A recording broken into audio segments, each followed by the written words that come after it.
J'ai toujours été attiré par les mots, leur force, leur pouvoir de relier les gens. Enseigner m'a appris l'écoute et la patience, mais aussi le goût du partage. L'écriture est devenue le prolongement naturel de cet échange. Mes lectures, qu'elles soient africaines, classiques ou contemporaines, nourrissent mon regard et mes textes. Écrire pour moi n'est jamais solitaire, c'est dialoguer avec le monde, avec ses complexités et ses contradictions.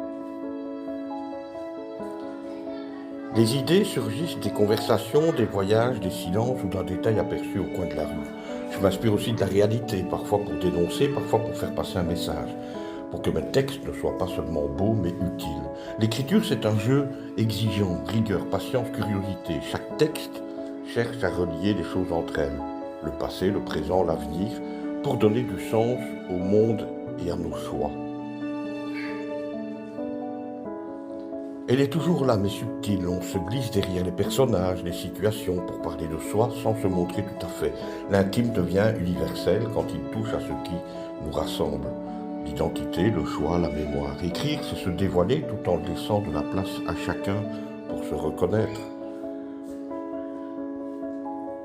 Le livre est un compagnon inséparable. Il ouvre des portes, crée des ponts, nourrit le regard et la pensée. Je lis de tout, philosophie, essais contemporains, littérature africaine, classique. Chaque lecture est une conversation silencieuse avec l'auteur et avec soi-même. Lire, c'est apprendre à penser, à sentir, à comprendre le monde. Lisez toujours et partout, osez varier vos lectures et confrontez vos idées. Écrivez avec discipline, mais aussi avec plaisir, surtout avec plaisir. Ne craignez pas de partager vos textes, créer, échanger, discuter. Chaque mot écrit peut être un pont vers quelqu'un d'autre, une idée, un regard nouveau. Je travaille sur plusieurs textes et publications, mais je m'intéresse aussi à des projets éducatifs et culturels, ateliers, conférences, écoles. Tous ces projets poursuivent le même objectif, relier héritage, présent et avenir, offrir des espaces pour réfléchir, créer et dialoguer dans un monde en mouvement. Alors ça peut être un bureau ensoleillé, un café discret, peu importe.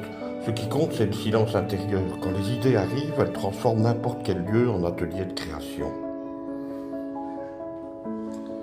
Chaque livre marque, mais ceux qui interrogent mémoire et identité me touchent particulièrement. Ils enseignent l'observation et le respect des histoires humaines. Et ils rappellent aussi combien chaque voix compte dans le récit du monde. Moi, je dirais un livre où l'humain est au centre, une lecture qui place la personne, ses choix, ses émotions et sa dignité au cœur de l'histoire. C'est exactement le type de texte qui m'inspire et que j'aime explorer dans mes propres écrits.